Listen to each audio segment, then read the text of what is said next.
Africa एक ऐसा continent जहां के नजारे सांसें रोक देते हैं, जहां विशाल सवाना एक तीखी धूप में चमकते हैं और जहां घने अभेद्य जंगल जीवन से भरे हुए हैं। ये एक ऐसी जमीन है जिसकी खूबसूरती बेमिसाल है, इकोसिस्टम का एक जीवंत मोज़ेक, हर एक की अपनी अनूठी खासियत है। किलिमंजारो की ऊंची चोटियों से ओकावांगो के फैले हुए डेल्टा तक, ये एक ऐसी दुनिया है जहां कुदरत का शानदार नजारा पूरी तरह से दिखता है। लेकिन इस शानदार कालमी के पीछे एक ज्यादा आदिम, ज्यादा खतरनाक हकीकत छिपी है। एक ऐसी दुनिया जहां जीने के लिए हर रोज संघर्ष करना पड़ता है, जो काउंटलेस और अक्सर बेरहम मुलाकातों में सामने आता है। यहां जीवन के इस प्राचीन पालने में एवोल्यूशन ने असाधारण शक्ति, गति और चालाकी वाले जीव बनाए हैं। अफ्रीका में दुनिया के कुछ सबसे खतरनाक जानवर रहते हैं, ऐसे जीव जिन्होंने लाखों सालों में शिकार और आत्मरक्षा की कला को बेहतरीन बनाया है। आज हम इस जंगली महाद्वीप के दिल में यात्रा करेंगे, न कि विशालकाय हाथियों या रंगीन पक्षियों को देखने के लिए, बल्कि इसके सबसे घातक निवासियों का सामना करने के लिए। हम अफ्रीका के 10 सबसे खतरनाक जानवरों की गिनती करेंगे, एक ऐसी लिस्ट जो आपको हैरान और यहां तक कि चौंका भी सकती है। जिन जीवों की वजह से सबसे ज्यादा इंसानी जाने जाती हैं, वे हमेशा ऐसे नहीं होते जिनकी हम उम्मीद करते हैं। इन खतरनाक शिकारियों के पीछे के चौंकाने वाले तथ्यों और गंभीर आंकड़ों से मंत्रमुग्ध होने के लिए तैयार रहें। हम उनके जटिल व्यवहार, उनके विशेष अनुकूलन और उस जबरदस्त रॉ पावर की खोज करेंगे जो इन जानवरों को इतना खतरनाक बनाती है। यह सिर्फ दांतों और पंजों की कहानी नहीं है, बल्कि इंसान और जंगल के बीच के जटिल और अक्सर तनावपूर्ण रिश्ते की गहरी पड़ताल है। यह संघर्ष, सह अस्तित्व और उन कठोर नियमों की कहानी है जो जीवन और मृत्यु को नियंत्रित करते हैं, धरती पर बची सबसे जंगली जगहों में से एक में। हमारी यात्रा हमें धूप से सने मैदानों से उसकी नदियों की गहरी मैली गहराइयों तक ले जाएगी, और उस हवा में भी जहां हम सांस लेते हैं। हम इस महाद्वीप की सबसे डरावनी रेपुटेशंस के पीछे की चौंकाने वाली सच्चाइयों को उजागर करेंगे, मिट को घातक हकीकत से अलग करते हुए। कुछ किलर विशाल और शक्तिशाली होते हैं, जिनकी प्रेजेंस एक थंडरस दहाड़ या जमीन हिला देने वाले कदमों से पता चलती है। दूसरे छोटे होते हैं, लगभग अदृश्य, उनकी लिथैलिटी एक शांत, माइक्रोस्कोपिक रूप में मिलती है। हमारे काउंटडाउन की शुरुआत में हमारे साथ जुड़े और अफ्रीकी विल्डरनेस में खतरे की असली प्रकृति को जाने। हमारा काउंटडाउन एक भिन्न भिनाहट के साथ शुरू होता है। कोई खतरनाक जानवर नहीं, बल्कि कुछ ऐसा जो बहुत छोटा है और कहीं ज्यादा खतरनाक, मच्छर। इसका साइज इसके खतरनाक असर को छुपाता है। इंसानों पर मच्छरों का वार अफ्रीका के सबसे खतरनाक शिकारियों के मुकाबले कहीं ज्यादा है। खतरा इसमें मौजूद छोटे छोटे कीटाणुओं में छिपा है। एक छोटे से काटने से खतरनाक रोगाणु फैलते हैं। मलेरिया ने हजारों सालों से इंसानियत को परेशान किया है। हर साल अफ्रीका में लाखों लोग मलेरिया से मर जाते हैं। इनमें ज्यादातर बच्चे होते हैं। कीटनाशक से लगे मच्छरदानी एक फिजिकल बैरियर देते हैं। शरीर के अंदर मलेरिया रोधी दवाओं से लड़ाई लड़ी जाती है। मलेरिया वैक्सीन के हालिया डेवलपमेंट से एक नई उम्मीद जगी है। अफ्रीका के सबसे खतरनाक जानवर के खिलाफ जंग अभी खत्म नहीं हुई है। हम अब माइक्रोस्कोपिक से विशाल की ओर बढ़ते हैं, शांत, हवा में उड़ने वाले हत्यारे से एक बहुत बड़े और हैरान करने वाले खतरनाक जीव की ओर। हम अफ्रीका की नदियों और झीलों की यात्रा करते हैं, जो इस महाद्वीप की जीवन रेखा है। यहां ठंडे गंदे पानी में डूबा हुआ हमारा दूसरा सबसे घातक जानवर रहता है। यह एक ऐसा जानवर है जिसे अक्सर लोकप्रिय संस्कृति में एक सौम्य, लगभग हास्यप्रद विशालकाय के रूप में दिखाया जाता है। एक शाकाहारी जो अपने दिन कीचड़ में लोटपोट होते हुए बिताने में संतुष्ट लगता है। लेकिन यह शांत छवि सच से बहुत दूर है। यह दरियाई घोड़ा है, दरियाई घोड़ा। इसकी शांत दिखने वाली चाल से धोखा न खाएं या इसके शाकाहारी भोजन से। दरियाई घोड़े को व्यापक रूप से पूरे महाद्वीप के सबसे आक्रामक और अप्रत्याशित जीवों में से एक माना जाता है। इसका क्षेत्रीय स्वभाव प्रसिद्ध है। एक नर दरियाई घोड़ा अपनी नदी के हिस्से की अत्यंत सावधानी से रक्षा करेगा। किसी भी घुसपैठ को, चाहे वह किसी प्रतिद्वंद्वी दरियाई घोड़े, मगरमच्छ या मानव मछली पकड़ने वाली नाव से हो, अपने अधिकार के लिए सीधी चुनौती मानता है। यह आक्रामकता केवल नर के लिए आरक्षित नहीं है। मादाएं अपने बच्चों की रक्षा करेंगी, ऐसी भयंकरता से जिसे देखना वाकई डरावना है। 3000 किलोग्राम से अधिक वजन के साथ दरियाई घोड़ा पृथ्वी पर तीसरा सबसे बड़ा भूमि स्तनपायी है, हाथी और सफेद गैंडे के बाद। इसका शरीर मांसपेशियों और हड्डियों का एक किला है, एक जीता जागता बैटरिंग रैम। इसकी छोटी ठूंठदार टांगों और विशालकाय शरीर के बावजूद यह आश्चर्यजनक गति से चल सकता है। जमीन पर कम दूरी पर इंसानों को भी पीछे छोड़ सकता है। 30 किलोमीटर प्रति घंटे तक की गति तक पहुंच सकता है। पानी में यह बहुत फुर्तीला होता है। एक सुंदर और शक्तिशाली तैराक अपनी पिछली टांगों से शक्तिशाली किक मारकर अपने भारी शरीर को आगे बढ़ाता है। आकार, गति और भयंकर आक्रामक स्वभाव का यह मेल बड़ी संख्या में मानव मौतों का कारण बनता है। हर साल यह अनुमान लगाया जाता है कि दरियाई घोड़ा पूरे अफ्रीका में लगभग 500 लोगों की मौत के लिए जिम्मेदार है। ये मुठभेड़ अक्सर पानी में होती है। दरियाई घोड़े आसानी से नावों को पलटा देते हैं और उसमें बैठे लोगों पर हमला करते हैं। जमीन पर वे बिना चेतावनी के हमला कर सकते हैं, अपने रास्ते में आने वाले किसी भी दुर्भाग्यपूर्ण व्यक्ति को कुचल सकते हैं या अपने दांतों से घायल कर सकते हैं। कार्टूनों का सौम्य विशालकाय असल में एक दुर्जेय और असाधारण रूप से खतरनाक जानवर है। दरियाई घोड़े का सबसे दुर्जेय हथियार उसका गुफा जैसा मुंह है, जिसे वह आश्चर्यजनक रूप से 150 डिग्री तक खोल सकता है। यह केवल दिखावे के लिए नहीं है, यह शक्ति का प्रदर्शन और किसी भी संभावित चुनौती देने वाले के लिए खतरा है। इस विशालकाय मुंह में दांतों का एक सेट है जो दांतों से ज्यादा नुकीले हैं। निचले केनाइन और इंसाइजर विशेष रूप से डरावने होते हैं। ये दांत दरियाई घोड़े के पूरे जीवन काल में लगातार बढ़ते रहते हैं और ऊपरी दांतों से रगड़ खाकर रेजर की धार जितने नुकीले हो जाते हैं। वे 50 सेंटीमीटर से अधिक लंबे हो सकते हैं, भयानक अनुपात के हाथी दांत के छुरा बनाते हुए। दरियाई घोड़े के काटने की शक्ति बस विशाल है, पशु साम्राज्य में सबसे मजबूत में से एक। यह प्रति वर्ग इंच लगभग 1800 पाउंड का दबाव डालने में सक्षम है। यह एक छोटी नाव को आधा तोड़ने के लिए काफी है, या एक ही विनाशकारी वार में मगरमच्छ को कुचलने के लिए। जब एक दरियाई घोड़ा हमला करता है तो वह इन अविश्वसनीय जबड़ों और दांतों का उपयोग करता है अपने शिकार को भयानक चोटें पहुंचाने, दांतों से घायल करने और कुचलने के लिए। प्रदर्शित की गई शुद्ध शक्ति एक गंभीर अनुस्मारक है कि इस जानवर के पास कितनी कच्ची, अनियंत्रित शक्ति है। उनकी आक्रामकता अक्सर उनके तीव्र क्षेत्रीय व्यवहार में निहित होती है। एक प्रमुख नर नदी के एक विशिष्ट हिस्से पर शासन करेगा, जिसमें मादाओं का एक झुंड और उनके बच्चे होते हैं। उसे लगातार इस क्षेत्र का पेड़द्वंद्वी नर से बचाव करना होता है, जो उसकी स्थिति को हड़पने की कोशिश करते हैं। नर के बीच ये लड़ाइयाँ विशालकाय संघर्ष होती हैं, जिसमें सिर और शरीर के हिंसक टकराव शामिल होते हैं और उनके दुर्जेय दांतों से क्रूर वार। पानी अक्सर खूनी झाग में बदल जाता है जैसे ही ये विशालकाय वर्चस्व के लिए लड़ते हैं, और हारने वाला अक्सर गहरे जानलेवा घावों के साथ रह जाता है।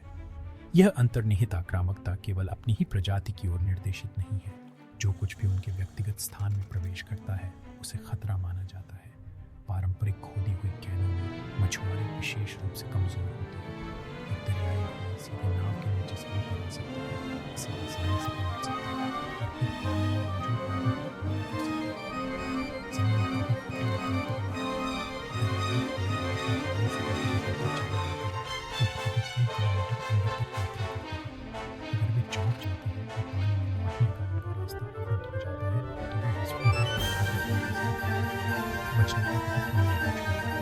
दरियाई घोड़े की मीठी शान बचने उसके पूरे चलने जीवन शैली को पूरी तरह से देखने पर उसकी आंखें उसके सिर के ठीक ऊपर स्थित होती है। ये उसे लगभग पूरी तरह से डूबे रहने की अनुमति देता है। केवल ये संवेदी अंग सतह से बाहर होते हैं। ये पानी के नीचे अपने विशाल शरीर को छिपाए रखते हुए देख, सुन और सांस ले सकता है।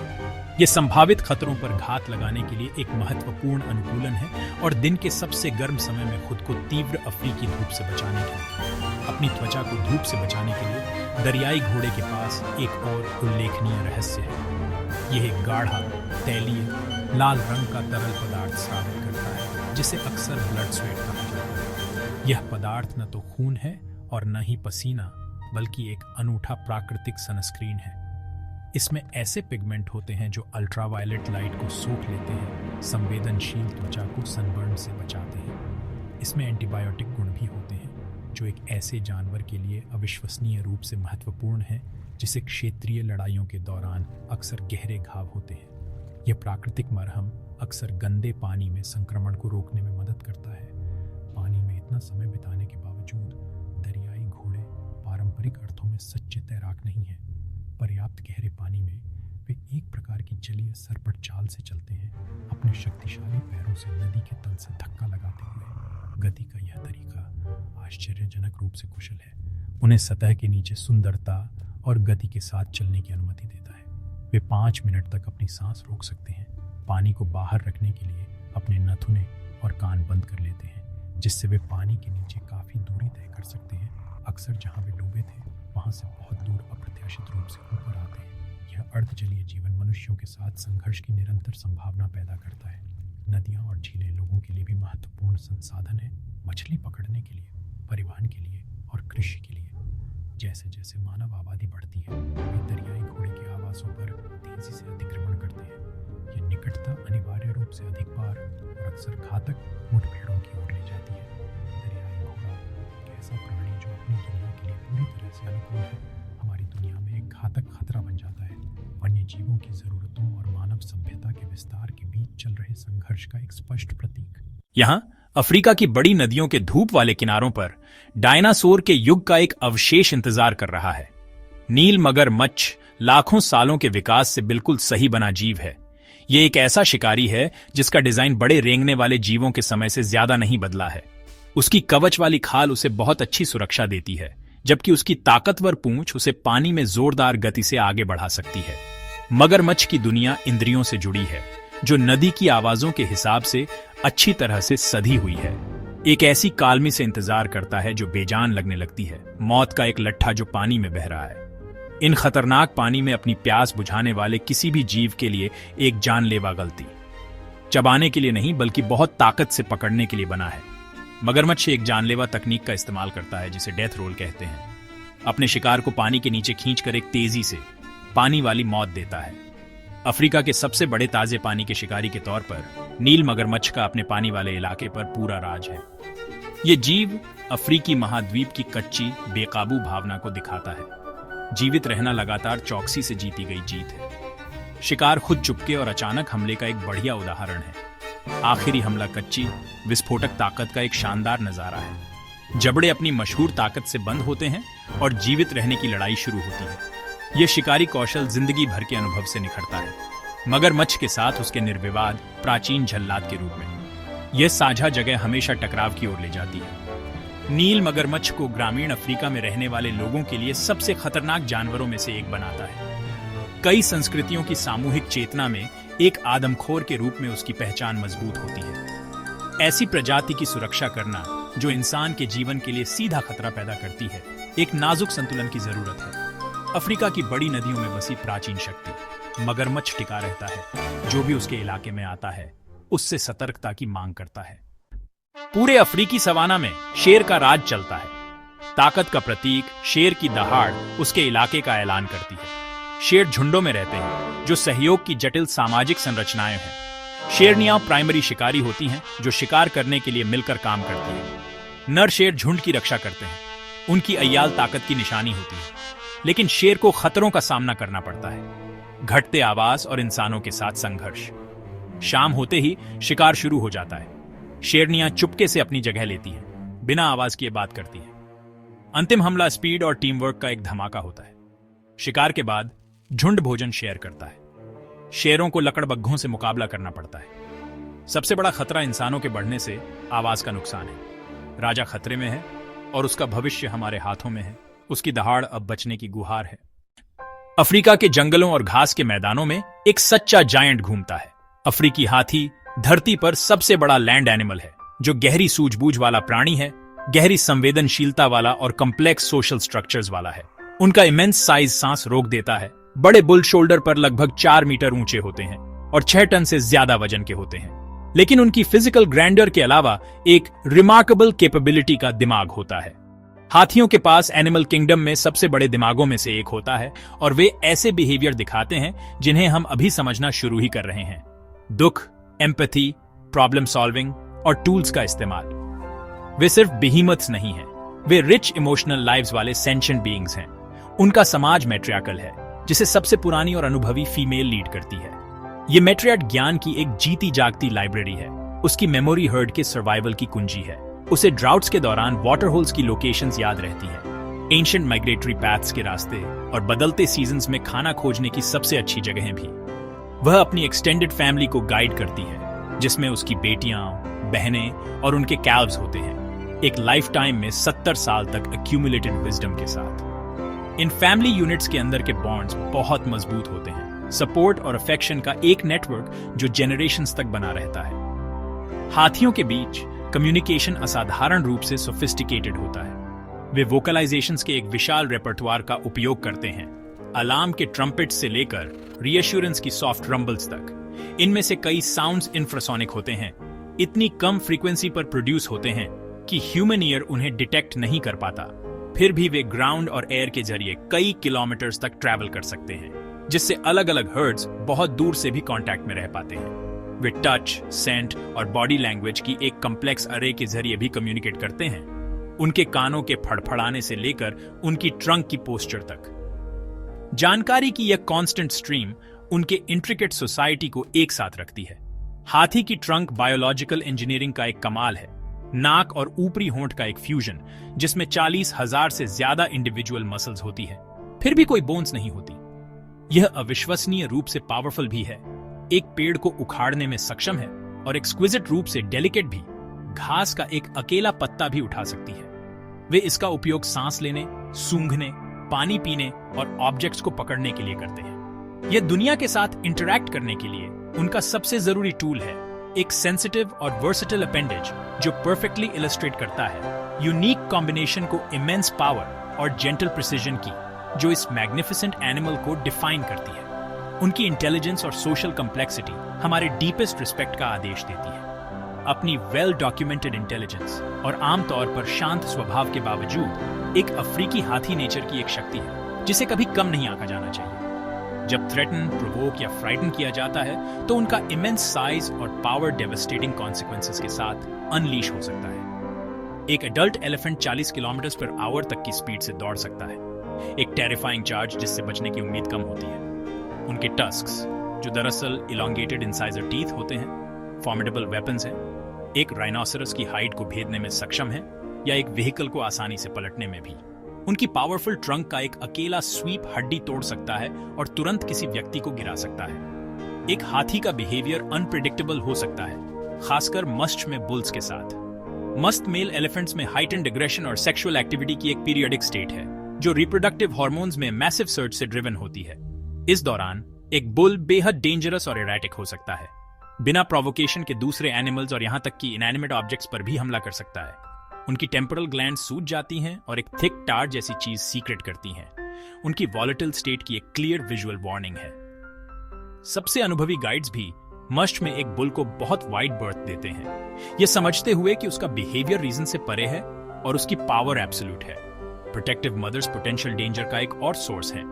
एक लायनेस फियर्स होती है, लेकिन एक मदर एलिफेंट अपने कैल्फ का बचाव करते हुए कॉन्टिनेंट पर शायद सबसे फॉर्मिडेबल क्रीचर है। मैटरनल बॉन्ड अविश्वसनीय रूप से मजबूत होता है और पूरा हर्ड अपने यंगेस्ट मेंबर्स को प्रोटेक्ट करने के लिए रैली करेगा। अगर एक कैल्फ डिस्ट्रेस की आवाज निकालता है तो रिस्पॉन्स इमीडिएट और ओवरवेलमिंग होता है। फीमेल्स यंग के चारों ओर एक डिफेंसिव सर्कल बनाएंगी, कान फैलाकर, ट्रंक उठाकर और जोर से ट्रम्पेटिंग करते हुए बाहर की ओर मुड़ेंगी। कोई भी प्रेडेटर या ह्यूमन जो एक कैल्फ के बहुत करीब आता है, फ्यूरियस मदर के कई टोन्स से कोऑर्डिनेटेड और अनस्टॉपेबल चार्ज को प्रोवोक करने का रिस्क लेता है। यह डिफेंसिव पावर अफ्रीकन विल्डरनेस में सर्वाइवल के लिए एसेंशियल है। यहां अफ्रीकी सवाना में एक जबरदस्त प्रेजेंस कमांड करती है रिस्पेक्ट। यह है केप बफेलो, जिसे अक्सर ब्लैक डेथ कहा जाता है। अपनी हिम्मत और खतरे में सीधे चार्ज करने की आदत के लिए जाना जाता है। एक बदमिजाजी के साथ मिलकर यह एक सचमुच खतरनाक कॉम्बिनेशन बनाता है। झुंड एक कलेक्टिव डिफेंस प्रोवाइड करता है, लेकिन अकेला बुल सबसे खतरनाक माना जाता है। इसकी सबसे खास बात इसके शानदार सींग हैं, जो एक शेर को मारने या एक गाड़ी को आसानी से पलटने में सक्षम है। परसीव्ड थ्रेट पर ओवरवेलमिंग और अक्सर फेटल फोर्स से रिएक्ट करता है। विशाल झुंडों में रहना, जिनकी संख्या हजारों में हो सकती है, शिकारियों के हमेशा मौजूद खतरे के खिलाफ एक डायनामिक और फॉर्मिडेबल डिफेंस। भैंस डिफेंसिव सर्कल बनाती हैं, जो नुकीले सींगों का एक लगभग अभेद्य बैरिकेड पेश करती है। जैसे ही वे लैंडस्केप में चलते हैं, वे प्रकृति की एक ताकत हैं। केप बफेलो अफ्रीकी महाद्वीप की रॉ, अनटेमेबल स्पिरिट को दर्शाता है, प्रकृति की एंड्यूरिंग सॉवरेनिटी का एक शक्तिशाली सिंबल, एक टाइमलेस स्ट्रगल जिसने इसके फिजिक, इसके टेम्परामेंट और इसके सोशल बिहेवियर को आकार दिया है। एक ऐसा प्राणी जो इस क्रीड से जीता है कि सबसे अच्छा डिफेंस एक सचमुच डेवस्टेटिंग ऑफेंस है। अफ्रीका के वाइल्ड हार्ट का एक एंड्यूरिंग आइकॉन। पूरे अफ्रीका में झाड़ियों से लेकर घास के मैदानों तक एक खामोश शिकारी घात लगाए बैठा है। यह पफ एडर है, बिटिस एरिएटन्स, जो अपने बड़े फैलाव के कारण किसी भी दूसरी प्रजाति से ज्यादा सांप के काटने से होने वाली मौतों के लिए जिम्मेदार है। इसका नाम इसकी डिफेंसिव फुफकार से आया है। इसका प्राइमरी बचाव कैमूफ्लाज है, जो इसे सूखे पत्तों में मिला देता है। यह एक जिंदा लैंडमाइन की तरह बिना हिले डुले रहता है। तेज सांपों के उलट पफ एडर मोटा होता है, जो इंतजार के लिए बना है। ग्रामीण अफ्रीका में इस पर पैर रखने का जोखिम एक लगातार सच्चाई है। इसका साइटोटॉक्सिक जहर टिश्यू को खत्म कर देता है। बिना इलाज के डैमेज बहुत बुरा हो सकता है, जिससे विकलांगता या मौत हो सकती है। यह एक खामोश किलर है जो अफ्रीकी मिट्टी में छिपा है। इसका हमला अविश्वसनीय रूप से तेज है। हिंज्ड फंक्स एक लीथल पेलोड डालते हैं। जहर साइटोटॉक्सिक और हेमोटॉक्सिक है, जो कई तरह से हमला करता है। यह दृढ़ता से हमला करता है। यह सुनिश्चित करता है कि पूरी खुराक मिले। यह पैरों के नीचे छिपे खतरों की याद दिलाता है। यह अफ्रीका के सबसे घातक सांप के रूप में इसकी स्थिति का एक मुख्य कारण है। अफ्रीका में सांप के काटने से मौत का सबसे बड़ा कारण, एक खामोश, धैर्यवान और दुखद रूप से प्रभावशाली किलर। अफ्रीकी बुश की पुरानी कहानियों में एक नाम को खास तरह के डर और अचरज के साथ लिया जाता है। यह एक ऐसा नाम है जो अचानक और जिससे बचा नहीं जा सकता ऐसी मौत का दूसरा नाम बन गया है। यह है ब्लैक मांबा डेंड्रोएस्पिस पॉलीलेपिस, एक ऐसा स्नेक जिसकी बदनामी उसके डंक जितनी ही जानलेवा है। इसका नाम इसके छिलकों के रंग की वजह से नहीं पड़ा, जो आमतौर पर जैतून, ग्रे या ब्राउन होते हैं, बल्कि इसके मुंह के अंदर के काले रंग की वजह से पड़ा, जिसे यह खतरा महसूस होने पर डरावने तरीके से खोलता है। यह स्नेक रफ्तार और समझ का एक भयानक रूप है और इसका जहर बहुत तेज होता है। ब्लैक मांबा दुनिया का सबसे तेज जमीनी स्नेक है, जो 20 किलोमीटर प्रति घंटे की रफ्तार से चल सकता है। यह इस रफ्तार का इस्तेमाल इंसानों का पीछा करने के लिए नहीं करता, बल्कि खतरों से बचने या अपने फुर्तीले शिकार जैसे पक्षियों और छोटे जानवरों का शिकार करने के लिए करता है। यह एक खास अंदाज से चलता है। इसका सिर और शरीर का आगे का तीसरा हिस्सा जमीन से ऊपर उठा होता है, जैसे कोई काली नदी जमीन पर बह रही है। इतनी तेज रफ्तार से चलने की यह क्षमता और इसका बड़ा साइज, यह अफ्रीका का सबसे लंबा जहरीला स्नेक है। मांबा से सामना होने पर दिल दहला देने वाला अनुभव बना देती है। लेकिन यह जहर ही है जो ब्लैक मांबा की भयानक बदनामी को और पक्का करता है। इसमें दुनिया के सबसे तेजी से काम करने वाले और सबसे शक्तिशाली न्यूरोटॉक्सिक जहरों में से एक है। एक ही डंक में इतना जहर हो सकता है कि 1 दर्जन से ज्यादा इंसानों की जान ले ले। यह जहर भयानक रफ्तार से काम करता है, नर्वस सिस्टम पर हमला करता है और दिमाग और मांसपेशियों के बीच के कम्युनिकेशन को बंद कर देता है। पहले लक्षण चक्कर आना, मुंह के आसपास झुनझुनी और जुबान का लड़ना कुछ ही मिनटों में दिख सकते हैं। तेजी से दौरे, सांस लेने में दिक्कत और लकवे में बदल जाते हैं। एक खास एंटीवेनम के विकास और बड़े पैमाने पर उपलब्ध होने से पहले ब्लैक मांबा का डंक लगभग हमेशा जानलेवा होता था। अक्सर 1 घंटे के अंदर ही मौत हो जाती थी। आज भी इसे एक गंभीर मेडिकल इमरजेंसी माना जाता है, जिसके लिए तुरंत अस्पताल में भर्ती और तेजी से इलाज की जरूरत होती है। मांबा का डंक समय के खिलाफ एक दौड़ है, एक ऐसे जहर के खिलाफ एक बेताब लड़ाई जो निर्दयी तरीके से जीवन की चिंगारी बुझाने की कोशिश करता है। यह एक ऐसा प्राणी है जो तेजी से और पक्की मौत की अवधारणा को दर्शाता है। अफ्रीकी जंगल का एक सच्चा भूत, जिसकी मौजूदगी सबसे गहरे सम्मान की मांग करती है। आम धारणा के उलट ब्लैक मांबा बहुत आक्रामक स्नेक नहीं है। यह स्वभाव से एक शर्मीला और डरपोक प्राणी है, जो लगभग हमेशा टकराव से बचना चाहेगा। इंसान से सामना होने पर उसकी पहली इंस्टिंक्ट भागने की होती है। अपनी अविश्वसनीय गति का उपयोग करके पास के दीमक के टीले में छिपने के लिए, चट्टान की दरार में या खोखले पेड़ के तने में। ज्यादातर डंक तब लगते हैं जब स्नेक अचानक सामने आ जाता है या फंस जाता है, उसका भागने का रास्ता बंद हो जाता है। खतरे के ऐसे पलों में उसका घबराया हुआ स्वभाव जबरदस्त आत्मरक्षा में बदल जाता है। जब वह काटने का फैसला करता है तो वह भयानक जोर से काटता है, फंसा हुआ ब्लैक माम्बा अपने शरीर का अगला हिस्सा ऊपर उठाएगा, अपनी गर्दन को एक पतली हुड में फैलाएगा, अपना काला मुंह खोलेगा और एक गहरी खोखली फुफकार छोड़ेगा। अगर यह डराने वाला प्रदर्शन खतरे को नहीं टालता तो वह एक बार नहीं बल्कि बार बार काटेगा, बिजली की तेजी से कई बार काटते हुए। ये कई बार काटने की क्षमता उसके झर की अत्यधिक विषाक्तता के साथ मिलकर यह पक्का करती है कि एक बड़ी और निश्चित रूप से जानलेवा खुराक दी जाए। खतरे को जितनी जल्दी हो सके खत्म करने के लिए एक हताश पूरी तरह से हमला। ये स्नेक दिन में शिकार करने वाले होते हैं, अपनी तेज आंखों का इस्तेमाल शिकार को देखने के लिए करते हैं। वे अक्सर एक स्थायी ठिकाना बनाए रखते हैं जहां वे हर रात चारा खोजने के बाद लौटते हैं। यह क्षेत्रीय व्यवहार कभी कभी इंसानों के साथ टकराव का कारण बन सकता है, खासकर जब कोई माम्बा किसी ग्रामीण घर की छत की घास में अपना घर बनाने का फैसला करता है या किसी बेकार पड़ी बाहरी इमारत में। ऐसी स्थितियों में जहां स्नेक का इलाका और इंसान का रहने का स्थान एक दूसरे से मिलते हैं, सबसे खतरनाक और दुखद मुठभेड़ होने की संभावना होती है। घर को संभावित खतरे की जगह में बदल देता है। माम्बा की बुद्धिमत्ता के बारे में हर्पेटोलॉजिस्ट्स और उन लोगों द्वारा अक्सर बात की जाती है जिन्होंने उनका बारीकी से अध्ययन किया है। वे सीखने में सक्षम हैं और अपने आसपास की रिमार्केबल अवेयरनेस रखते हैं।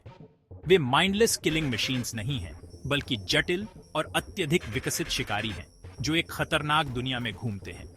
हालांकि यह बुद्धिमत्ता उनके घबराए हुए और तेज तर्रार स्वभाव में भी योगदान करती है। वे संभावित खतरों के प्रति बहुत जागरूक होते हैं और यह वही चिंता, खतरे के प्रति यह हेयर ट्रिगर रिस्पॉन्स जो उन्हें अफ्रीकी महाद्वीप के सबसे डरावने जानवरों में से एक बनाती है। ब्लैक माम्बा की कहानी अफ्रीका की कल्चरल टेपेस्ट्री में बुनी गई है। यह अनगिनत कहानियों और मिथ्स का विषय है। अक्सर इसकी क्षमताओं को अलौकिक अनुपात तक बढ़ा चढ़ाकर बताया जाता है। माम्बा की कहानियां जो घोड़े से भी तेज दौड़ सकते हैं, जो बदला लेने के लिए इंसानों का सक्रिय रूप से शिकार करते हैं, या जो एक ही बेसिलिस्क जैसी नजर से मार सकते हैं। हालांकि ये कल्पनाएं हैं, लेकिन ये एक बहुत ही वास्तविक और जायज डर से पैदा हुई हैं। हम सवाना और जंगलों को छोड़कर समुद्र में जाते हैं, जहां ग्रेट व्हाइट शार्क का राज चलता है, जिससे सब डरते और इज्जत करते हैं। यह अपने इलाके का मास्टर है, शिकार के लिए कोस्ट्स पर गश्त लगाता है। साउथ अफ्रीका के पास शार्क अविश्वसनीय स्पीड से सीलों पर हमला करते हैं, एक नाटकीय डिस्प्ले में पानी के ऊपर आते हुए। उनकी रेपुटेशन के बावजूद इंसानों पर हमले बहुत कम होते हैं। अक्सर यह गलत पहचान का मामला होता है। गलत समझे जाने और शिकार किए जाने के कारण ग्रेट व्हाइट की आबादी बहुत कम हो गई है। कंजर्वेशन के प्रयास इन शानदार जीवों को बचाने का लक्ष्य रखते हैं, जो समुद्री इकोसिस्टम के लिए बहुत जरूरी है। जबकि मुठभेड़ घातक हो सकती है, उनकी दुनिया को समझना हमारी जिम्मेदारी है। हमें उन्हें वह जगह और इज्जत देनी चाहिए जिसके वे हकदार हैं। अफ्रीका के मैदानों की गोदूली छाया से निकलकर आता है स्पॉटेड हाइना, एक ऐसा जानवर जिसे बहुत गलत समझा जाता है। हाइना अफ्रीका के सबसे सफल और समझदार शिकारियों में से एक है, जिसकी सामाजिक जटिलता इसे शेरों से सीधी टक्कर देती है। हाइना की सफलता की नींव उसकी सामाजिक संरचना, उसका कबीला है। स्पॉटेड हाइना के पास जानवरों की दुनिया में सबसे ताकतवर बाइट्स में से एक होती है, जिससे वह सबसे बड़ी हड्डियों को भी तोड़ सकता है। समझदारी, सामाजिक सहयोग और ब्रूट स्ट्रेंथ का यह मेल हाइना को एक जबरदस्त शिकारी बनाता है। इंसानों के शिकार को लेकर स्पॉटेड हाइना का एक लंबा और गहरा इतिहास रहा है। उनकी इमेंस पावर का मतलब है कि एक बाइट भी बहुत नुकसान कर सकती है। इंसानी बस्तियों के आसपास बहुत सारा अनमैनेज्ड वेस्ट उन्हें अपनी ओर खींच सकता है, जिससे इंसानों का उनका नेचुरल डर खत्म हो जाता है। ये एक कैलकुलेटेड शिकारी है जो रिस्क और अपॉर्चुनिटी का आकलन करता है। स्पॉटेड हाइना की सफलता की सबसे बड़ी कुंजी उसका सुप्रीम अपॉर्चुनिज्म है। वे जनरलिस्ट हैं जो किसी भी उपलब्ध संसाधन का इस्तेमाल कर सकते हैं, एक ऐसी खूबी जो उन्हें अविश्वसनीय रूप से रेजिलिएंट बनाती है। हाइना प्राइमेट्स के बराबर प्रॉब्लम सॉल्विंग स्किल्स दिखाते हैं। स्पॉटेड हाइना की जगह उसकी खूबियों के परफेक्ट स्टॉर्म से सुरक्षित है। लाफिंग हंटर को कम समझना एक बेवकूफी और शायद जानलेवा गलती है। हमने इस अमेजिंग कॉन्टिनेंट के बहुत बड़े और अलग अलग लैंडस्केप्स में ट्रैवल किया है, मडी रिवर बैंक से लेकर डीप ओशन तक, ओपन प्लेन से लेकर रात के अंधेरे तक। हम उन क्रीचर्स से फेस टू फेस मिले हैं जिनकी पावर, इंजेन्युइटी और सर्वाइवल की कैपेसिटी हमारी डीपेस्ट एडमिरेशन को कमांड करती है। मच्छर छोटा और शांत एक डेडली माइक्रोस्कोपिक पैसेंजर को कैरी करता है। हिप्पोपोटामस जो दिखने में शांत हर्बिवोर लगता है, लेकिन उसमें एक्सप्लोसिव अग्रेशन भरा होता है। मगरमच्छ एक एंशिएंट रेप्टाइल जो मिलेनिया से अनचेंज्ड है, पेशेंट एम्बुश का मास्टर है। हर एनिमल अपने एनवायरनमेंट का एक परफेक्ट प्रोडक्ट है। शेर, केप बफेलो, हाथी अफ्रीकी वाइल्ड लाइफ के आइकॉन्स जिनकी मैजेस्टी और ताकत का मुकाबला सिर्फ उनके खतरे से हो सकता है जब उनके स्पेस को चैलेंज किया जाता है। तेज, जहरीले स्नेक, ब्लैक माम्बा और पफ एडर जिनकी प्रेजेंस कांस्टेंट विजिलेंस की मांग करती है, हमें याद दिलाती है कि खतरे हर शेप और साइज में आ सकते हैं। हमारे पैरों के पास घास में चुपचाप चलते हुए ग्रेट व्हाइट शार्क, गहरे पानी का एक गोस्ट, और स्पॉटेड हाइना, ट्वाइलाइट का इंटेलिजेंट हंटर। हर एक इस कॉन्टिनेंट को यूनिकली वाइब्रेंट और अलाइव बनाने वाले जीवन के इंट्रिकेट वेब में एक वाइटल रोल निभाता है। ये एनिमल्स मॉन्स्टर्स नहीं हैं। वे मैलिस या ईविल इंटेंट से नहीं चलते। वे सर्वाइवर्स हैं जो हंगर, टेरिटोरी और सेल्फ प्रिजर्वेशन की एंशिएंट इंस्टिंक्ट से कंट्रोल होते हैं। जो खतरा वे रिप्रेजेंट करते हैं वह उनके अस्तित्व का एक नेचुरल कॉन्सिक्वेंस है, उनकी एवोल्यूशनरी सक्सेस का एक टेस्टमेंट है। जो कॉन्फ्लिक्ट्स राइज होते हैं, हर साल सैकड़ों ट्रैजिक ह्यूमन फैटेलिटीज होते हैं, वे अक्सर हमारी दोनों दुनियाओं के टकराने का रिजल्ट होते हैं। हैबिटेट्स के श्रिंकिंग होने का, रिसोर्सेज के स्केर्स होने का, हमारी स्पीशीज और उनकी स्पीशीज के बीच मिसअंडरस्टैंडिंग का।